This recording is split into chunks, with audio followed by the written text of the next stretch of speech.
a mais um episódio da série O Canteiro. Nosso objetivo aqui é construção de conhecimento. E a ideia é sempre trazer assuntos de grande experiência e que não são abordados normalmente na academia, nas nossas faculdades, nem nada, mas que são relevantes para a nossa profissão. Então vamos lá. Henrico, qual é o assunto do dia? Salve, André. Tudo bom? Tudo ótimo, e contigo? Então tá bom, beleza. Então, o episódio de hoje fala sobre um negócio que nos uniu alguns anos atrás, que são os retrofits, né? A gente se conheceu fazendo isso, né? Perfeito, perfeito. E, bom, eu entendo que a gente vai fazer 2 episódios. Nesse daqui, a gente vai falar mais sobre a visão ampla do processo e como isso tem a ver com urbanismo, né? Excelente. E aí, no segundo episódio, a gente vai falar de técnicas e situações específicas, que é mais uma visão para quem está construindo ou para quem está empreendendo com esse tipo de imóvel, né? Maravilha, maravilha. Vamos lá. Então, vamos começar aqui com um pouco de história. A urbanização moderna, ela surge durante o período do feudalismo, né? Quando você tinha castelos murados e o pessoal, a maior parte da população, vivia no campo, em choupanas, casinhas, não sei o quê, no meio das plantações. E aí você tinha eventos que eram feiras, em que o pessoal pegava seus excedentes, levava para trocar e tudo mais. E isso acontecia do lado de fora, nos arredores do castelo, da murada dos castelos. Com o passar do tempo, essas atividades econômicas, tinha muita cervejaria que se implantava ali para vender as coisas, tinha alguns comerciantes, então começou-se a construir ali em volta. Uhum. E aí, com o passar do tempo, isso foram virando as primeiras cidades modernas. É óbvio que o desenho urbano era qualquer coisa caótica, né? Não tinha nenhuma lógica e tudo mais. E isso foi crescendo e basicamente era esse o modelo. Se você for ver, na Europa tem várias cidades que você tem o castelo no meio e a cidade cresceu em volta do castelo e foi embora. O que acaba acontecendo é que a gente está vivendo num mundo que vai se modernizando. E aí muitas áreas que um dia foram viáveis do jeito que estavam, deixam de ser. E aí você tem grandes operações urbanas que começam a transformar os espaços. Então, eu vou trazer alguns exemplos aqui, que a gente vai dar uma explicada, e aí é bom que você descreva um pouquinho para quem está na esteira, né? Opa, e que não consegue olhar a imagem, mas a gente tem diversos casos aqui para mostrar. E como isso acontece? Você tem um processo de urbanização, você tem uma transformação urbanística que vai gerar espaços, primeiro públicos, e que demandam depois uma transformação dos imóveis ao entorno disso. Perfeito. E aí você começa a ter intervenções mais, digamos, de porte menor, que é o que acaba depois acontecendo hoje em dia em vários locais. E aí a gente vai explorar isso um pouquinho mais para frente. A primeira imagem que a gente vai ver aqui na tela vai ser as Ramblas em Barcelona. Esse espaço eram docas. Aqui você tem a marina e onde os barcos chegavam, e era um espaço super deteriorado.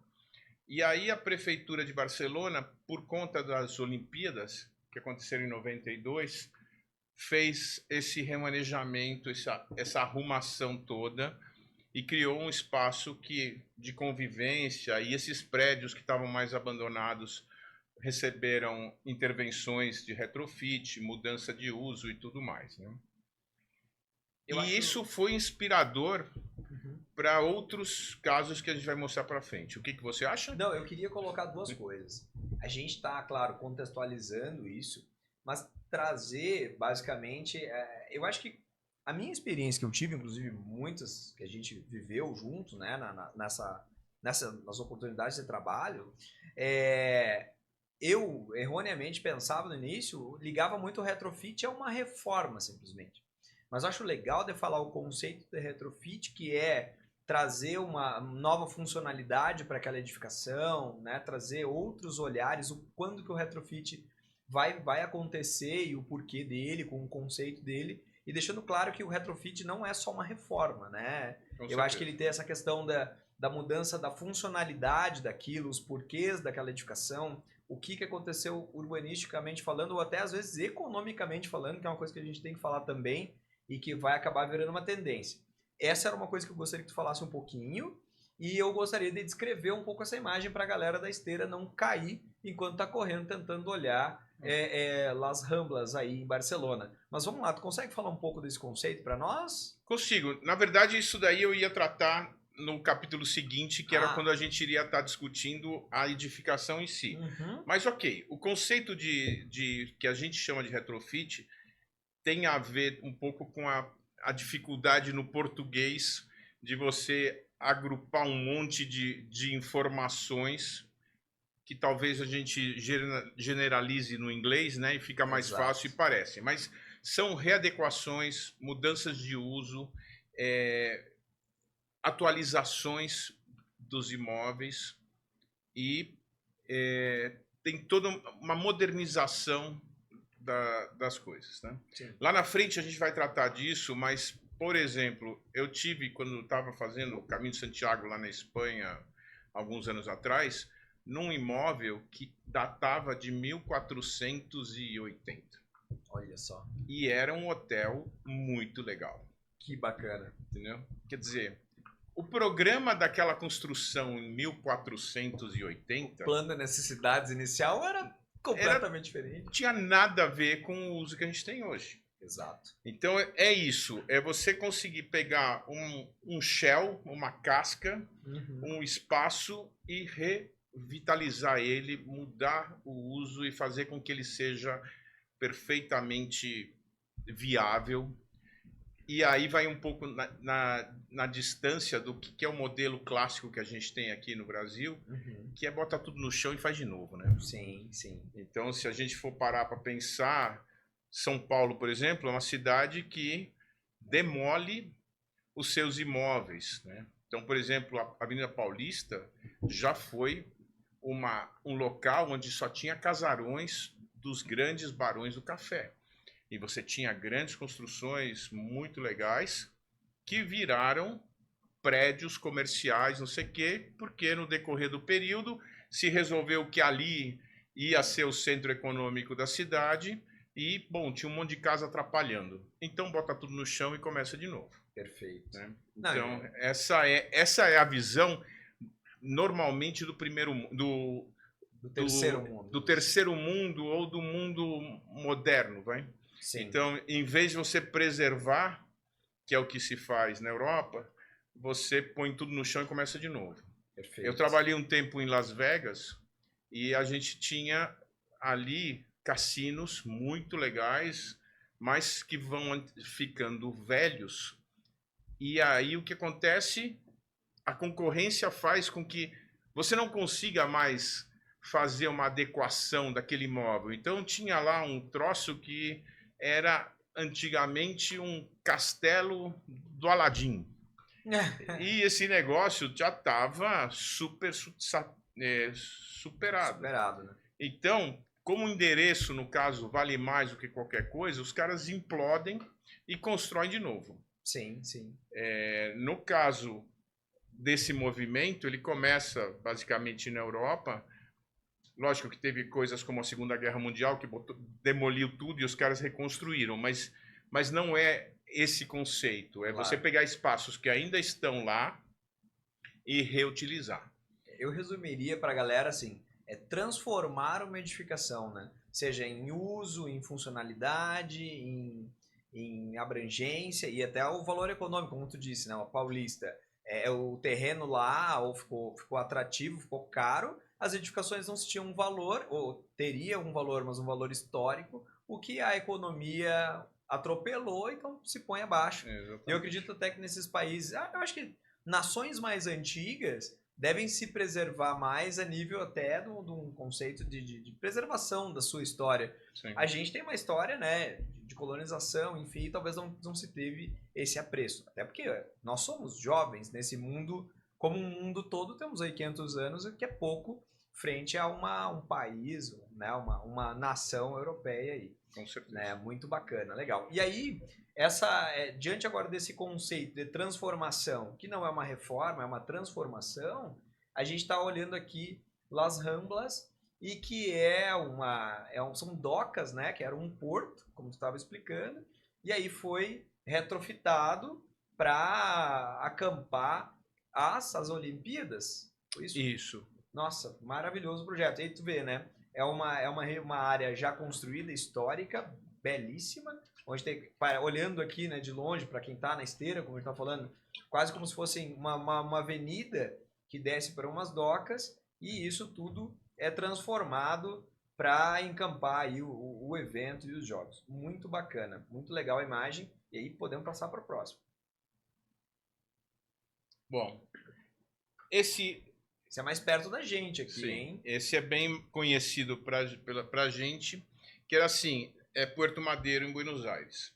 Então você tinha à esquerda, ali tem a Casa Rosada, a Praça de Mayo e tudo mais. Ali você tinha o poder na Argentina, e para baixo disso você tinha docas que estavam todas abandonadas. Aí, se baseando no modelo de Barcelona, a Prefeitura de Buenos Aires lançou um plano para revitalizar essa região. Maravilha. E aí, era um lugar que estava muito deteriorado, do lado da região mais importante politicamente. Isso virou um grande centro de atração. Você olha aqui a margem direita, só tem prédios super modernos e tudo mais. Esses galpões antigos foram transformados em universidades, restaurantes, moradias de alto padrão. E isso é um modelo baseado nessa reforma de áreas de doca, que a gente vai ver outros casos ainda para frente. Esses exemplos são fantásticos, né? No âmbito mundial. Sim. O próximo é aqui no Brasil, isso é em Belém do Pará, que também pegaram a região das docas e fizeram restaurantes. Uhum. E é muito legal porque o Pará, não sei se todo mundo sabe, mas é uma região que tem uma riqueza culinária muito grande. São feitos encontros internacionais de gastronomia, e esse local é o polo onde isso tudo acontece. Então você tem grandes projetos de culinária acontecendo aí, e é um lugar muito legal. E aqui você vê claramente, né? Quer dizer, aqui tem até os guindastes que faziam abastecimento, e aqui à direita eram as docas, e isso virou uma área de vivência muito legal, muito bonita e bem... Ficou maravilhoso, eles trabalharam na iluminação dos guindastes, ficou sensacional. Tu vê, e aqui, né, uma reforma recente, de 2000 para cá, é algo recente. Sim. Então, maravilhoso. Isso baseado também em Puerto Madero, que é baseado nas Ramblas lá em Barcelona. A próxima imagem é um projeto que eu acho fantástico, que é o Highline em Nova York. Aqui a gente tem um caso que era uma via elevada de transporte de trens, que tinha surgido porque estava tendo muito acidente com atropelamentos com os bondes que andavam na rua lá em Nova York no começo do século. E aí o pessoal pegou e fez uma via elevada. Fez um elevado para parar nos atropelamentos. Exatamente. Isso ligava uma região de produção de carnes, os matadouros, a uma região de venda, distribuição do alimento. E aí a cidade foi mudando e não tinha mais matadouro, e já não tinha mais não sei o quê, e isso foi abandonado. e ficou durante muitos anos um esqueleto atravessando pedaços de Nova York que estavam sem uso, deteriorados, com pouca visibilidade, pouca procura imobiliária. E aí um dia a prefeitura virou e falou assim, vamos demolir esse troço. E isso é uma ação de algumas pessoas que falaram não vai demolir, a gente quer transformar isso daqui. E aí no final a prefeitura fez um concurso e desenvolveu essa solução. E aí entra um negócio que é coisa de americano, né, que é incrível, que a prefeitura começou a comprar imóveis antigos que estavam na beira desses lugares e especulou imobiliariamente, e aí fez essa obra, valorizou esses imóveis e vendeu os imóveis com... Usou a informação privilegiada dela mesma, Exatamente. Né? Sensacional. E isso daqui é um espaço muito legal, que você vê aqui, dá para ver um pedacinho do trilho ali, né? Uhum. Que sobrou. E isso é uma via Isso é algo que em São Paulo o pessoal já chegou a discutir de fazer no Minhocão, né? De transformar o Minhocão num parque linear ao longo da cidade, e isso parte é a favor, parte é contra, parte quer que demole. Bom, tem que ver esse negócio... o apreço histórico da coisa. Esse negócio, com certeza, nos Estados Unidos, em Nova York, muitos devem ter levantado e falado, não, como é isso aqui? É a nossa história, né?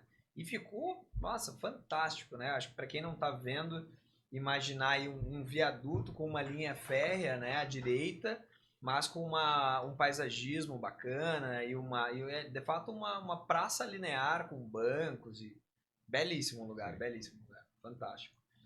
E imagina que tudo isso tem essa ação também financeira, né? Por exemplo, tu faz uma reforma dessas, tu faz um retrofit desses e valoriza o meio, né? E o perímetro, e muda a funcionalidade daquele local. E aí você pega um predinho que estava lá carcomido e largado, e de repente ele está do lado de um negócio que tem movimento. Sim. Então, por que não fazer um investimento e transformar isso num espaço legal, né? E vira um espaço cultural. Aceita café?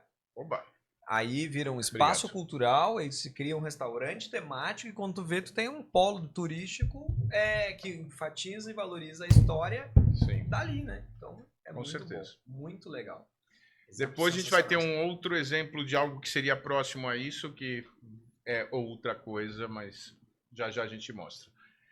Próxima imagem, a gente está vendo agora uma praça em Lisboa que foi muito... Você pode não cansar?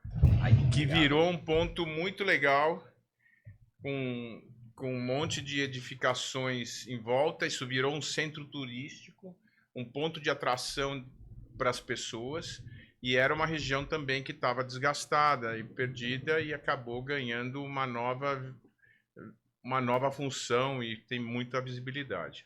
Praça do Comércio em Lisboa. E recente, né? 2009. 2009 foi ontem. Sim. Muito bacana. Bom, mais uma. Isso daqui é no Rio de Janeiro. E aqui é uma história muito legal. Aqui nesse lugar você tem as docas antigas. Pessoal, é o Porto Maravilha do Rio de Janeiro. Vamos lá, pode seguir. E aqui tinha uma via elevada que saía lá do Santos Dumont e ia até a linha vermelha. Então você tinha um negócio totalmente abandonado embaixo.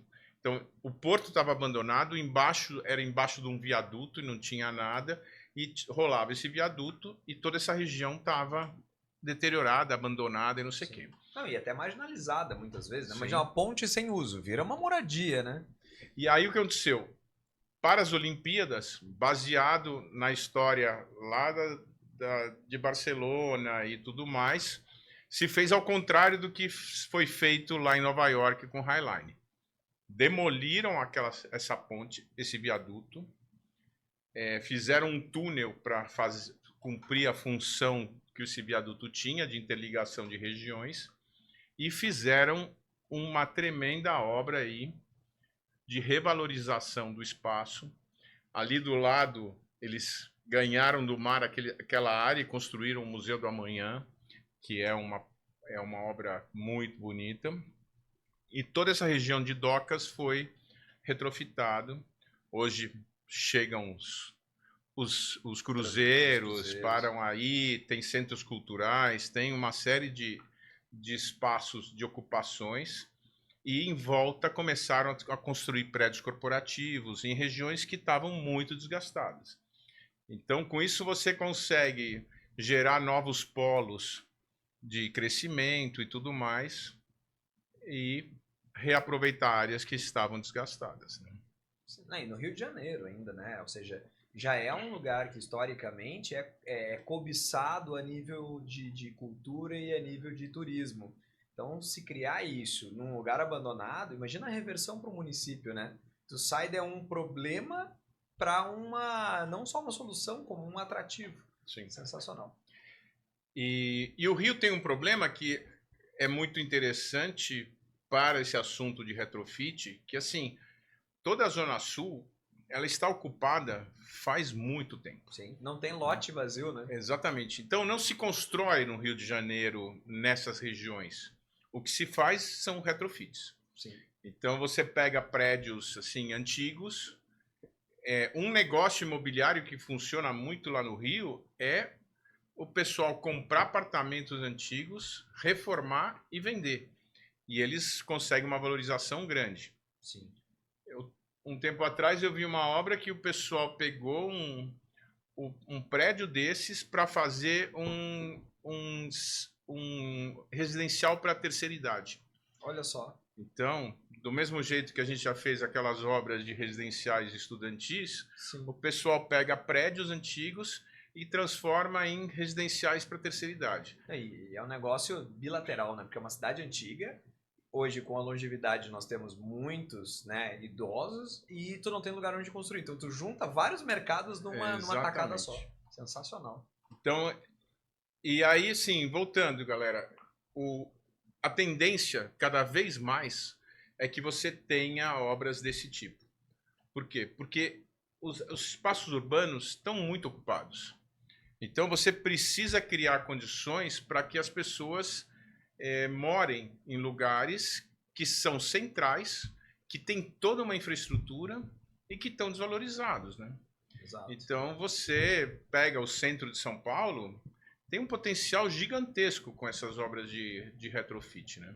Não, e une tudo, né? São edificações históricas, são magníficas, são grandes, ou seja, não é um prédio de 3 andares, né? Porque daí, eu acho que quanto menor, talvez mais favoreça a demolição, porque tu não consegue extrair daquela área terreno o máximo dela, né? Sim. Agora, quando tem uma edificação alta, que é o caso que a gente tem no centro de São Paulo, com edificações antigas e altas, e com alto potencial, né, um prato cheio para se fazer. Você anda no centro de São Paulo, você tem 3, 4 estações de metrô, uma do lado da outra. Sim. Você tem toda a infraestrutura de energia, de água, de tudo mais. Quer dizer, tem muita coisa favorável para viabilizar esses negócios. Sim, sim. Um exemplo que eu tinha no Rio, tive uma estadia lá de 1 ano e meio, 2 anos, e eu me lembro que Botafogo me chamava muita atenção, porque ele era um lugar que, estrategicamente falando, para morar era legal, mas as edificações não eram tão bacanas. Então é um espaço, assim, para esse tipo de coisa muito grande. Sim. Claro que não se tinha edificações tão, vamos chamar assim, de elegantes ou grandes que favorecessem isso. Talvez o caminho ainda seja a demolição, principalmente de edificações pequenas. Mas eu acho que em outros bairros, que são até mais históricos ou né, mais atraentes, isso cabe muito, né? E é como tu colocou, não tem uma vírgula de terreno livre lá há anos, né? Porque é uma cidade antiga. Sim. Eu acho que cidades novas, inclusive é uma coisa que a gente vê em cidades planejadas, no interior de São Paulo a gente tem algumas cidades assim, que você olha até que o horizonte urbano, ele foi planejado. As ruas são quadradinhas, é uma malha quadrada, de vias, uma que vai, uma que vem, avenidas com grandes recuos que proporcionam no futuro aumentar a via ou não. Agora, quando a gente vai em grandes centros, assim, não tem o que fazer. A cidade não foi planejada. Faz até um link com o início da tua explanação. Sim. Das cidades que cresceram quase que desordenadamente, né? Mas são históricas. Sensacional. Bom, e temos mais uma imagem, que essa é muito legal, que é do Battersea. Esse lugar foi, há muito tempo atrás, uma usina termoelétrica em Londres. E isso daí eram chaminés, você vê.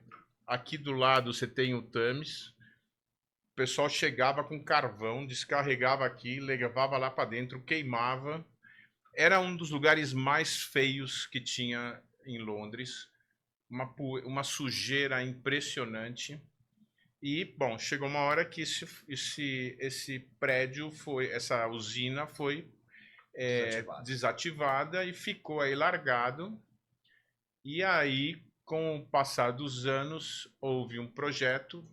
Isso é de iniciativa privada, né, praticamente. Então, a grande usina virou um shopping center com um monte com um programa muito grande de tudo que se imaginar, e em volta saíram construindo prédios de altíssimo padrão, e isso virou um lugar muito legal, muito bonito. Não, essa imagem ela é surreal, ela é surpreendente, né? Uma usina, imaginem, com um aspecto de tijolo à vista muito grande, com 4 chaminés, e o entorno com edificações claramente de alto padrão, com prédios em curva, grandes terraços, piscinas, e se transformou todo num terraço verde, né, com áreas de lazer imensas. Nossa, ficou assim, ó, fantástico. Não tem palavras para descrever essa imagem, porque ficou muito bacana, para não dizer uma outra coisa feia. Muito legal. Então, assim, isso é um belo de um exemplo de como você reocupar os espaços e dar novo uso para as coisas pode ser transformador para uma cidade, para um espaço urbano, né? Maravilha, maravilhoso. Excelentes exemplos, excelente introdução, vamos chamar assim, do assunto. Eu acho que nesse bate-papo já dá para ter uma ideia de que o horizonte do negócio retrofit é muito maior, né, do que a gente possa imaginar, e que isso pode, em termos imobiliários, gerar impactos astronômicos. Então, sim, fica aí a dica, até mesmo para empreendedores que nos acompanham aqui, ficarem atentos a possibilidades de retrofit, que pode ser aí uma tremenda de uma jogada. Sim. E aí, a gente vai abordar no próximo episódio toda a peculiaridade que a gente tem quando vai pegar um imóvel e vai fazer uma obra dessas.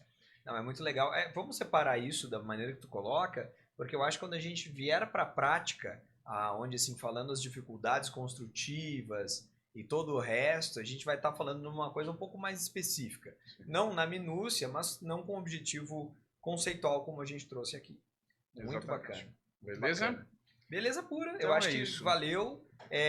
Pessoal, então foi um capítulo rápido, mas de introdução a esse tema que é fantástico para o nosso conhecimento. Henrico, muito obrigado pela contribuição, foi uma verdadeira aula, e até a próxima. Até a próxima. Abraço, galera. Abraço. Até mais.